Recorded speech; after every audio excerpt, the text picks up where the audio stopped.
Just going to chat, mate. Just going to chat about your upbringing and and football.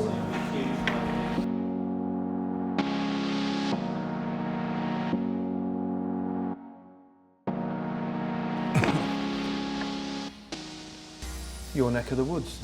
Yeah. How far away were you brought around here? Where it's literally 5 minutes that way on the Rock Estate. We never really come this far because everything was the other side. The parks the other side, and the youth clubs the other side. So you didn't really come here unless you was going to the fun fair, which was in Nunhead. We didn't really do too much of that stuff. So. Where did you play football? There's a park over the back here called the Crematorium, and that's where we used to play. That's a good name for a park. Yeah? Huh? A nice name for a park. No, it is a crematorium, but there's a park there. But it was, we played there, and in the block of flats, there was a lot of space. So we played football in there, but in the main, we played up that park. The Creme. Yeah. You were always known as being not necessarily a late developer, but late in the sense of emergence. Were the facilities not good? Was there a reason for that? Was it because of where you grew up, do you think? No, I don't think so, no, because I always played football. I don't know, when you say development, emerging, I was very small. Yeah. And I played a lot of my football from a young age with older people. But in the main, in respects of facilities to get better, didn't need really any, because in the block we had a wall, you could play squash against it, help you touch with all that sort of stuff. And at the park there's a lot of green space, we played the football all day. But I don't know what it was, I don't know, because when I was younger, I could kick with left foot, right foot, I was pretty quick, you know what I mean? I would always worked hard on that. I don't know what it was, I just, every trial I used to go for or anything, I blamed it on my size. Every trial I went, or the fact that I was on my own, I didn't have anyone to go with some of the time. Funny enough, we share that in common to a degree, even though I got an opportunity with Leicester early. Yeah. How old was you though? Well, I went as an apprentice at 16, but I was tiny in the same sense, so I didn't necessarily get the opportunities in the first team. It wasn't until I was 21, 22 that... I mean, I never played for England until I was 24, nearly 25. Yeah. You? No, 26. 26, which is quite unusual, isn't it? Now you see Rooney's and the Owens, they're kids. 17 and stuff. But look, I don't know what it was. When, at that stage, I was pretty small, but I never fought, because I always... There's players even around my area who were better than me, and just never thought that was quite good enough. So when I used to go for the trials and it didn't happen, whether or not you had anyone there for them to say, well, I'm sorry, we're not going to take him or anything, I just always felt that I'm just not quite at that level. Slightly sad confession. When you grew up as kids, we all sort of pretended to lift the FA Cup. Yeah. Did it myself. Ended up looking like the FA Cup, some would say. But how about you? You do all that? What do you mean? We used to play a game called FA Cup. Yeah. So it was a knockout. You know, it was a knockout, and you go through so you start with like 8 of you, and then and to be honest, you could stay really close to the goal, and then people would try, and then you'd knock a goal, and then you're out through to the next round. We played FA Cup for hours. It was always. I watched them from 1970. I've been watching FA Cup finals. One of the main ones I remember was when it was Alan Clark scored the header. Someone crossed it and broke their arm. Mick Jones, something like that, broke it. I don't think I've missed an FA Cup final since then, and it was always the thing what I loved about the FA Cup more than anything else was the goals, the square goal with that brilliant like the stanchions, the stiff nets, you know. And you know the pitch was always good. You just bounce out, but when it would go in, it would bounce out and stuff like that. But like, it's how everybody looked so great. The kit was new, the boots were new, and young players. I always used to think of young players. They used to have this story. I remember one of them. Was Gary Rowell, something from Brighton when they played Man United. I can't remember which final it was exactly, but it was when Smith must score, and he didn't. No. And anyway, he played in that game, and he came from non-league, and he was all of a sudden he's in this final with Brighton. And like I say, when I was younger, I'd always used to just want to play in it because of all the build-up that used to go with it. Well, that's the thing. When we grew up, it was pretty much the only circus in town, wasn't it? That was it. The FA Cup final, and the build at 9 o'clock in the morning. You used to knock out the night before, and stuff like. And it was one of those where, like I was mentioning, like to our man. the estate would literally lock down for the FA Cup final because everybody, it doesn't matter whose team was in it, it just meant so much to the whole estate. Of course, Champions League's come along and it's taking precedent. But the fact is, I still now miss the build up to it and what it means. And now I've been doing some stuff with the lower league teams, and they still have that same drive and passion for what it means in the day.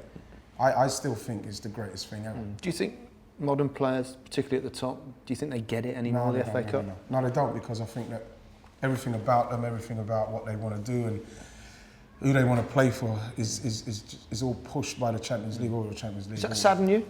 Yeah, it does, because I think that what I used to love as well when I was younger, and the commentator would always, without any shadow of a doubt, in the first 2-3 minutes say, the FA Cup final watched by 800 and such million people. You know what I mean? And I actually remember when I did actually get to the final with Palace, and I know we're going to go on to it, but it came to me that how many people will be watching this game. I remember I always used to think so many people watching this game, it's so important. And when you speak, I remember when Dennis Bergkamp came to Arsenal, so all he used to talk about was the FA Cup final and what the FA Cup meant to him. They used to watch it in all those countries, everybody, didn't they? yeah, Especially everybody. in Holland and Germany and places like that. Because it was brilliant, and it was always a great day, and it was, it was just like, it was Wembley. I never actually thought that I would ever get the opportunity to play at Wembley, especially when I was younger. You dreamt of everything, but I didn't think it would happen because it was just dream stuff. When you were younger, you mentioned it there, you weren't always allowed to watch football. No. This was I remember my stepdad was a really growly, aggressive man who was just for want of I can't use the word I wanted to use, but he was just a horrible person. He just wouldn't let us watch it, and we'd. I remember. Why? What was his argument? It was on too late, or? I think it was on. It was on late, but we were up anyway. We were always up, and he always send us to bed in and around when it was going to start, and so. We'd be in bed and we can hear the music. You can hear the music and that, but we'd have to turn away. We'd have to turn away from it. And I remember the amount of times, there's some of the times, he'd make us watch it, make us watch a bit of it and watch some of it. But there's in the main, he wouldn't let us watch it. And I just remember the music. So I'm so pleased they've never ever changed that music, because even when it comes, honestly. And so I remember the music. And I remember literally just crying, literally all the way through, because you can kind of hear it. You can hear people scoring, you can hear things going on. And I would try to move. And my brother, because I know what my stepdad was like, he'd have his hand kind of on here. So because if he saw, it would be a nightmare if he saw you looking. It wouldn't be a good thing. So this is why Match of the Day and stuff like that, it does mean the whole world to me. You're quite a feisty individual, a fiery player on the pitch. Lost your head on occasions. Do you think that was down to that kind of tough upbringing in any way, or? It must have had something to do with the fact that I couldn't do anything about the situation I found myself in. And so, to have to be the kind of person I was, Links, and not, I had lots of fights in school and stuff like that, just fight just to stand your corner.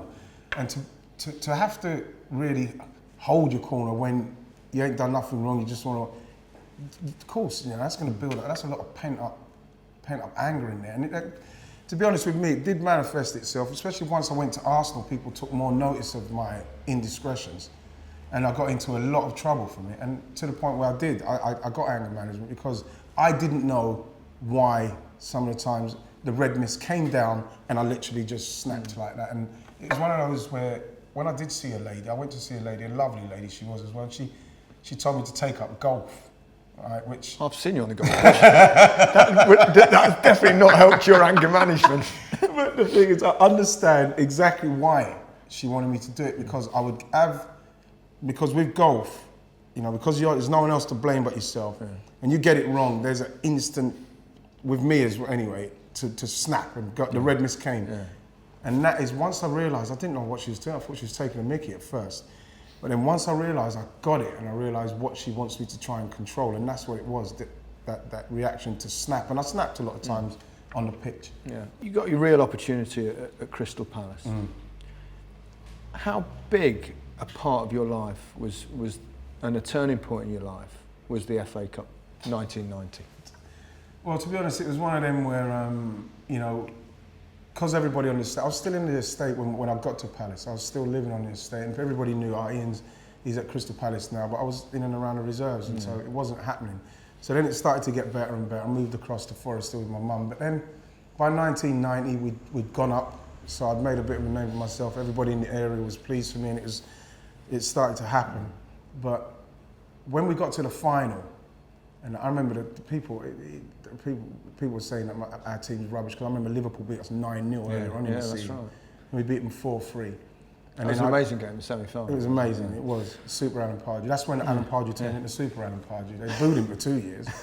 But it was, so we got to the final, and by this time I'd broken my leg twice that season. It was the little bone, and I broke it, and then I broke it again. So by the time we beat Liverpool, because I was watching the game at Aston Villa in a cast, and by the time we beat Liverpool, from the time I've done it to beating Liverpool to get to the final, I must have had 6 weeks or 8 weeks, literally, yeah. And did you, your injury at that stage, on your shin, wasn't it? Yeah, it was on the, it was on the So tibia. were you thinking to yourself, I've got to get fit for the final? I literally, from the time once we got through, that's the time where I had, so I don't know how many weeks it was, but that is the time I had for the FA Cup final, whatever day that was. And to be honest, and I was speaking about it, I used to speak to David Rocastle a lot, because as much as I was working hard to try and get fit, I just didn't think it was going to happen. And it was the FA Cup final. I'm thinking the amount I've watched all the time up to this point, it was the game of my life. It was the game I'd watch. I've never missed one. Never missed an FA Cup final.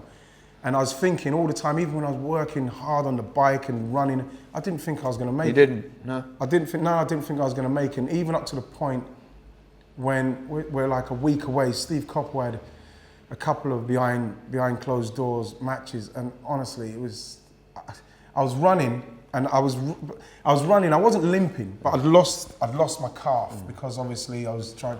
So he could see this, and did you pretend? You said no, I'm all right. No, I was doing everything. You know what I mean?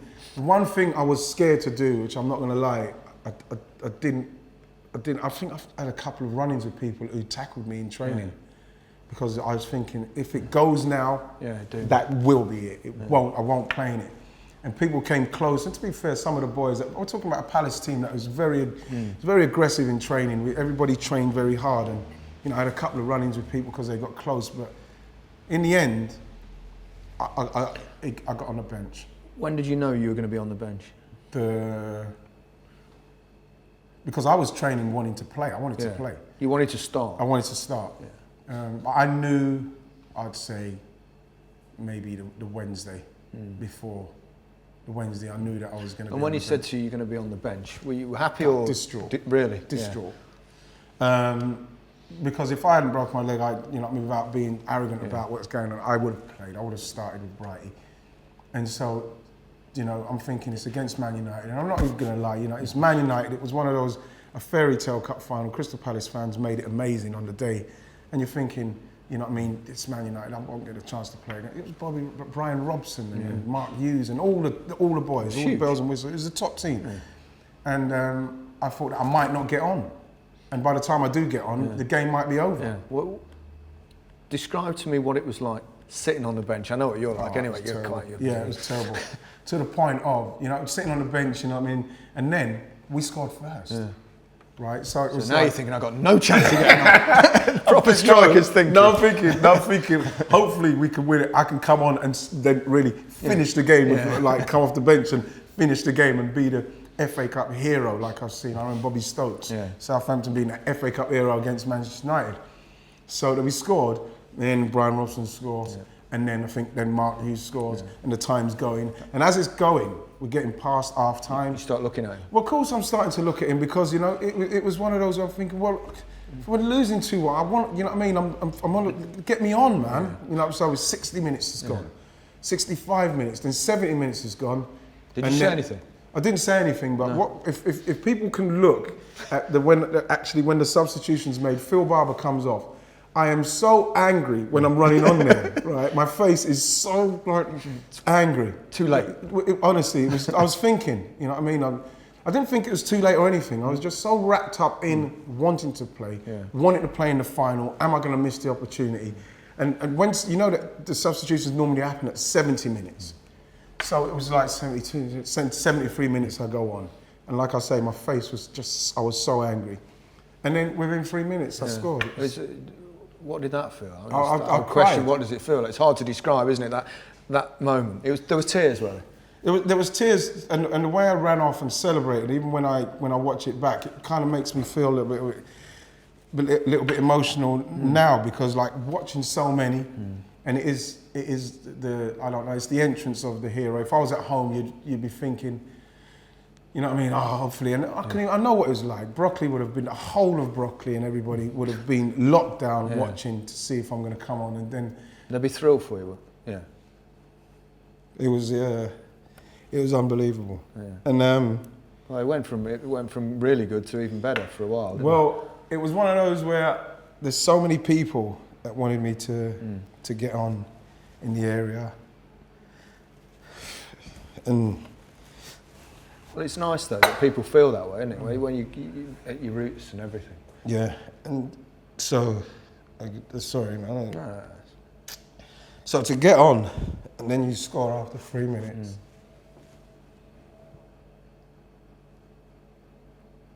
It's the best feeling in the world, isn't it? Well, like I say, I didn't know if I was ever going to get to play in an FA Cup final, and the time was running out, and you know, I'm thinking, am I going to get on? And then 3 minutes you score. And so when I ran off, when I scored it, my face was like contorted with exhilaration. I can't. It was, my heart was pounding out, and I remember falling on the floor, and I remember crying, and the tears came, and then you got yourself going. All the lads came on me, and I think what kind of like snapped me out was the fact that I don't like when lots of people are bundled.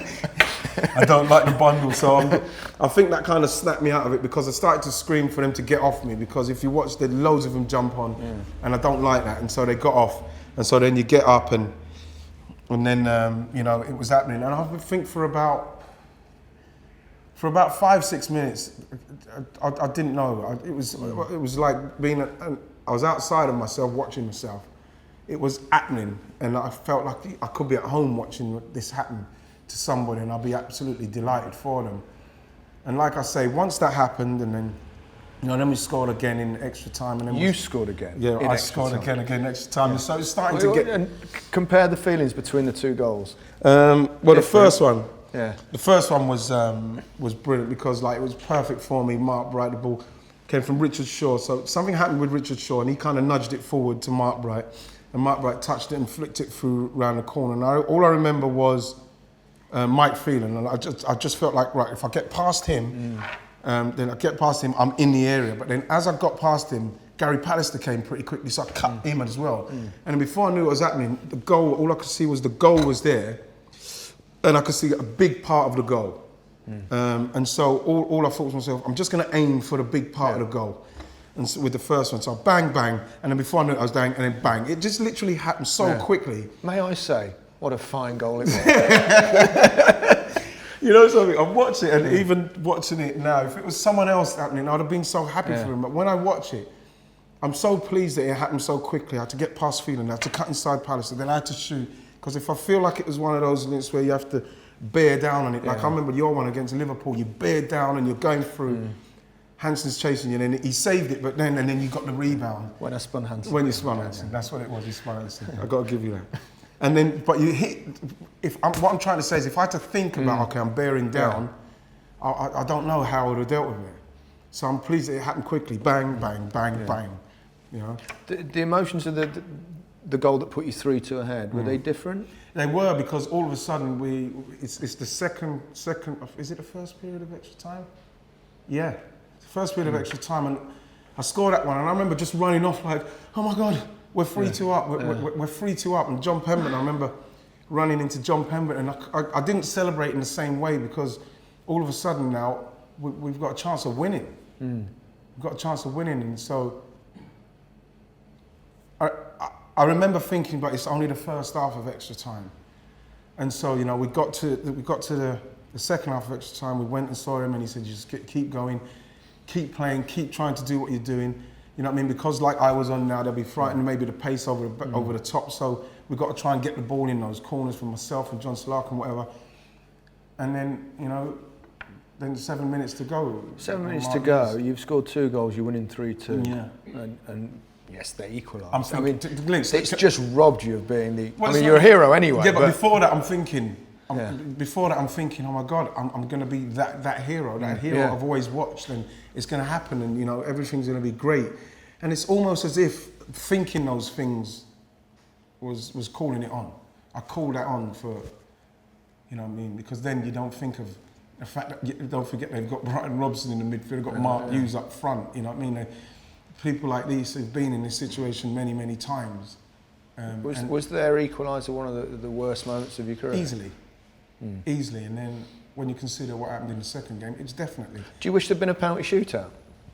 No, I wish it finished. I wish it finished with me scoring the winning goal. Yeah, well, obviously, but when you went to 3-3, because in those days it was a replay. Yes. Whereas now it's a penalty shootout. That's what I'm trying to say. Yeah. Just say. Would I have not wanted the second? Would I have not wanted the second chance? You know, people are talking about replays for the FA Cup. Should they scrap them?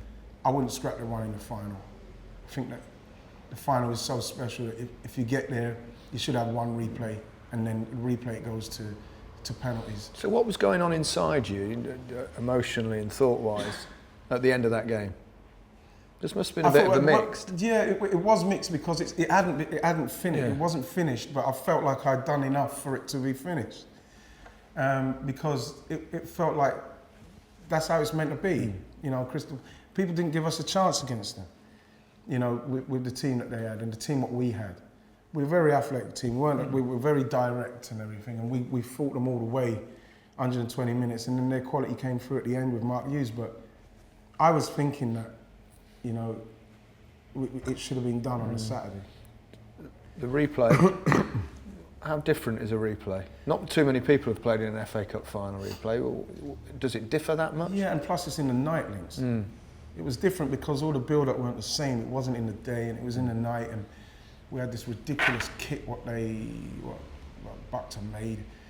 It was just all ridiculous kit. Yeah, it was like Hull City's kit, which I'm not saying Hull your kit's ridiculous in that, but it was that colour, that gold and. Didn't suit you. No, it just felt uncut. Everything just didn't feel the same, and you almost feel like Man United. Although it was only 1-0, they were there for business. It was business, and plus I didn't start the game. Did that anger you? Yeah, it did. Did you think you deserved a place, or did you understand why? No, I didn't understand why. Simply because I'd have rather have started and blasted myself out for an hour. Having said that, if he'd have started you in the first game, you may never have done what you did in that game. Well, yeah, I won't dispute that, but I feel for the Saturday links was selfish reasons for starting. The second day, the replay, the Thursday, I genuinely believe that Pallister and Bruce would have been afraid, and we might have got something, maybe in an hour. And you know, that was my thinking. You know, and he didn't start me. And did you ever have a chat with Stevie Coppell about that? No, because he's somebody that, because he was the man that gave me the start and gave me the chance and turned me into a professional footballer, and that. I always feel even if he came in here now, I can't speak. It's like my headmaster. I have a certain respect and love for Steve Coppell that, you know, I would never question anything what he done, and he in his wisdom he believed that the replay, and although I disagree, it was better for me to come off the bench again. I just felt like it's just too much to ask again to do that. I don't think that's going to happen, and I would like to have started the game and really had a blast at them, and then came off. I just think that in that era with that team and how Steve Coppell built that team and the way the fans were, they deserved that FA Cup final. I think they deserved to win that. You had a friend during the 1990 Cup final that was behind bars. Yes. So Majesty's Pleasure. Yeah. And he watched that Cup final. Yeah. I have to, Norman, man. He was what it was is that he used to come and watch me a lot when we played for a team called Barracudas here from the youth club.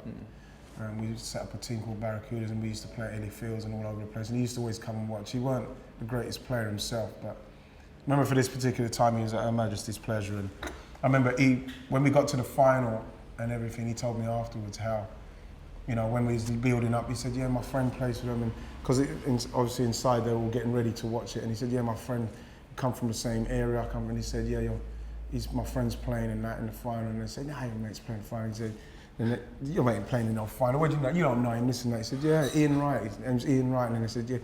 He looks at the team, and I obviously weren't playing. He said, yeah, he's rubbish. He's this and that. He's not Can't even get in the team. Can't even get in the team. So he's getting all this stick. Look at your mate. Look how long he's gone. He's still gone. Look how much time's gone. He still ain't even bringing him on. It's rubbish. So then, what was really good about it is that obviously I did come on, and Norman's watching, and you know I scored again, and then obviously he elevated his status in there, and it was really good because I think that what happened off of the back of all that sort of stuff, I don't know, I think he had a moment himself, and it maybe kind of livened him up, and he sorted himself out. He's doing brilliant work now with youngsters and everything, and you know, it was just what it was is just the faith he had in me. You know what I mean? He was getting a load of stick. It was, you know what I mean? And he said, no, man, he'll do something. I know he'll do something. And I came on and I scored. You did something. And I've done something. And you know what I mean? He tells a story, and you know what I mean? Now, obviously, he's doing so well for himself, but he says that it was an integral moment for him as well. Right. Like I say, it was a massive, massive thing for Brockley. Yeah. Massive. You leave Crystal Palace, you move to Arsenal. 3 years later, you're in the FA Cup final again. How was that one? It's different because all of a sudden I'm playing with, you know, no disrespect for Palace, but players who have played in top game. I joined the champions. They know that they can deal with the pressure, and you know, we're the favourites against Sheffield Wednesday, and you know, going in as I scored in every round except the semi-final, which was against Tottenham, and it was at Wembley. Tony Adams scored the goal. I was desperate to be somebody who scored in every single round of the FA Cup and the final. Yeah. Didn't score in the semi-final, which I was really gutted about, but it was against Sheffield Wednesday, and you know what I mean, I was really red hot. I felt unbelievable going into it because I felt like, yeah, I'm experienced now, I'm ready. I know what it's like to lose, and honestly, I cried so much after the Palace one. There was a unique aspect, wasn't there, to the Crystal Palace Cup, even though you were a substitute. Yeah. What did you do? Talk your way into walking out with the team, or? There's nothing, right? Because I was sub as it is, and I was vexed about that. I was really angry. I don't think I'll never be vexed about that. But I was never ever going to not walk out with the team. You took that on yourself to walk out? Yeah. I said, Steve, I want to walk out with the team. You know what I mean? And because me and Mark Wright, we shared rooms for years, and all we used to talk about was the FA Cup and what it's like, and he's, you know what I mean, talking about God, to playing it, and then you come out, and then the noise, the crescendo of noise, and Palace made it unbelievable in 1990 with the balloons and everything. And I said to Steve Cropper, I'm walking out with the team, because you know it's normally just the manager and the team. Yeah, I said I'm walking out with them, and I remember it was everything that I'd expected it to be when I watched it so many times on the television. And I remember when I walked out, Mark Wright looked back at me, like to say, I told you, this is it. It was so, I was like, geez, it made me want to play even more. I was like, God, Jesus, because then we met the Duchess Kent and everything and all this stuff. And she actually said to me, yes, how's your injury? Because obviously they've been briefed in my leg. She said, how's your, and well done, good. And then afterwards they went on the pitch and I went on the bench. I remember, funnily enough, when we, in 91, the year after that cup final, I played in the cup final with Tottenham. Right. And as the two teams walked out, Forest and Tottenham, two managers at the front, Venables and Brian Clough. Brian Clough grabs hold of Terry's hand and he wouldn't let go. And they walked all the way out, and Terry said, all I'm thinking is, I'm in the cup final, and he's holding my hand and walking out all the way out. He said, I couldn't get him off. It's a magical moment, though, isn't it? Like walking out the tunnel. It was the thing with the moment was there's not many times in your life where you get to experience something what you've watched so many times, which is exactly how you'd picture it. It was amazing. I only think that playing in a World Cup final could and going out to that kind of ovation, is going to top that for me. Nothing has ever come close to doing that again. And plus, once I went out with Arsenal, I was used to it. And plus, we were in a different mindset. I was in a different mindset because I knew that not only would it be great if of course it's great if you score, but I felt there was pressure on me to score. You know, if I had an opportunity to score, and I felt there was pressure on me to score. Talk us through the Arsenal final. Well, it was differences. It was like I say, the problem we had was they had Chris Waddle, and I was petrified of him and his ability and what he could do. But the day itself, I thought we played really well, and I got the opportunity. We got a free kick, and Andy Lineker went up and won a great header, and I was a far post and I headed in. And even that again, I got all. I started my celebration was. I just went. My arms went, and you know, I just ran off, and you know, I remember Ray Parle and the guys came over, and when I finished, I was actually like. I don't know what the bloody hell goes wrong when that happens. I was emotional again because it was the FA Cup final, and I'd make this stupid face, and I'm sure you'll be able to find it like, I'm about to cry. But then you don't, and then, you know, you get on and that. And then after that, then you're playing and it's going really well. And then, you know, like the game settles down, and then, you know, Chris Waddle is, like I say, unbelievable player. He scores, and we go to a replay. Another replay. Another replay, and it's one of those where I'm thinking, oh God, I don't want to lose, and I don't want to lose another replay because with the Man United one, we played so badly, we didn't show up for it, Palace. So with the Arsenal one, we're still favourites, and people still expecting us to win this game, and you know, we score again, I score again, I score. You know what I mean? I was really pleased because this one was one of those links where, you know, Tony Adams wins the header, Alan Smith flicks it through, and I'm bearing down on Chris Woods. And I'm bearing down, and I know Warhurst and Carlton Palmer are chasing. But you never worry about his chasing, I'm just thinking, what's Chris Woods going to do? And I saw him edging, and I thought I had a touch that was a little bit too far. But then he didn't come. So then I got to it quick, and I thought, I just got to lift it. Yeah. And I got to it quick and lifted it. And then what was good about that one, when I watched it back, because it was Sheffield Wednesday all there, so I turned back to come this way, and the fans all that side was just unbelievable celebrations. It's just like you've just done that as well. You know what I mean? You've just done that, made them do that, and it was just like my face was like I was so happy because I think I jumped to Kevin Campbell's arms. And I was like really like an aggressive kind of like celebration. But then, you know, was it Chris Waddle who scored? No, it was, I can't remember who equalised in that game. You know, I think David Hurst equalised in the first one, I think. And then I think it was Chris Waddle's equalising that one. And then Andy Lineker scored. And it was one of those where, you know, I finally won an FA Cup medal. And the problem I had with this one, is I had to have about 6 injections in my right leg to play, in my right ankle to play, and I had to do the 3 injections the Saturday, and then I had to do the 3 injections for the Sunday. So I had 6 injections a week to play because there was no way you were going to miss it. I was going to miss that. I was going to miss that game. No way. We have something in common. Well, one or two things in common, but in particular, we both lost our first cup final and then won our second. But there's a fear there, isn't there? When you go into your second one, you think, I've got to win this time. Your first one's almost about the experience, isn't it? And the occasion. The second one, you've got to win it. And the thing with the second one as well, all the build-up and that was lost on me because I had to hold it. George Graham didn't even let us have suits for crying out loud. No, man. Didn't even let us have suits. We had the same. Yeah, we had the same Arsenal blazer. What we've been wearing all season to games. You know, he wouldn't let us have it because I think he wanted to make it like just another game for us. So it's not like this special thing. I realise that now, but when I'm younger, it's all about the suits, man, and the walking out, doing the interview on the thing, you know, you in your suit. So it kind of had that kind of took a little bit of something away, and it had business. It had business about it. It wasn't like pleasurable or enjoy the occasion, take photos of the crowd. It was very much a business-like thing, and like you say, I was so petrified of losing again. You know what I mean? I remember Frank McClintock, I think he lost 4 or something.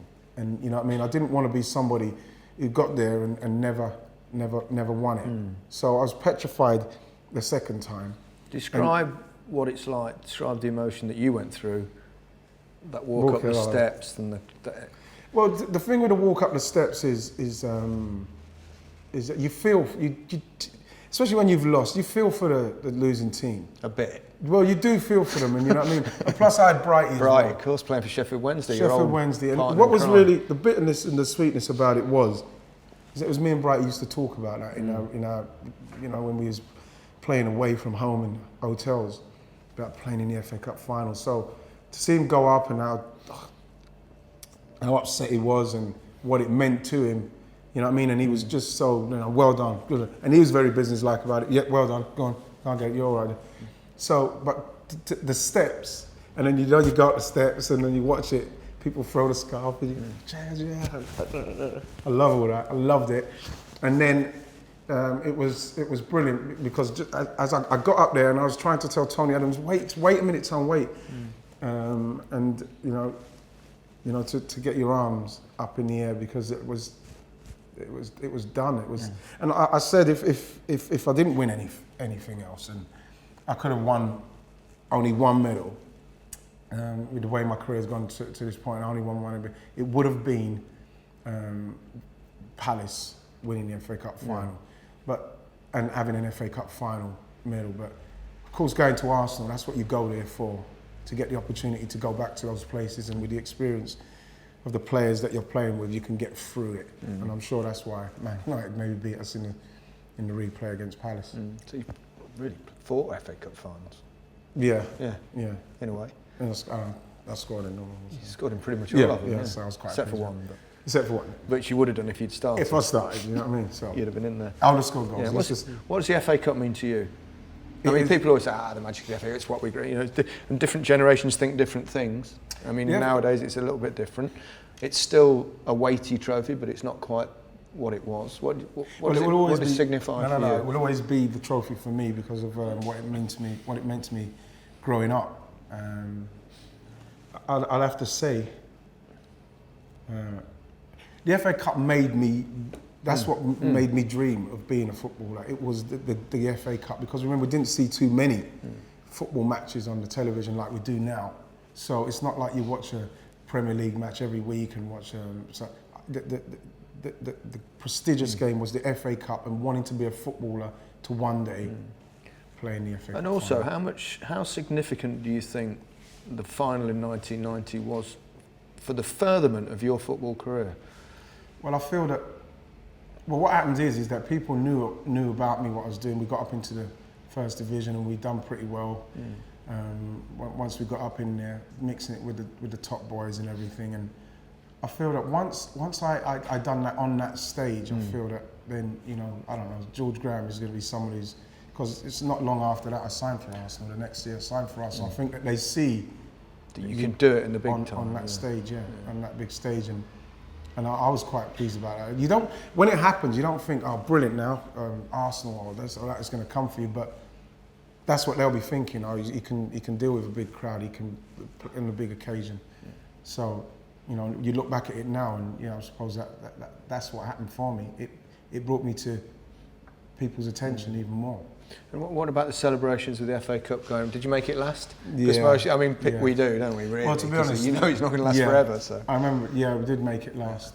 I did make it last, and it is one of those where it is a fantastic walk, and you know, you do get to sometimes the opposing team. Some of them wait around because it is such a magical day, and they wait around and they clap you as well. But you know, the day and just going around, your fans are all waiting, and you know, it is.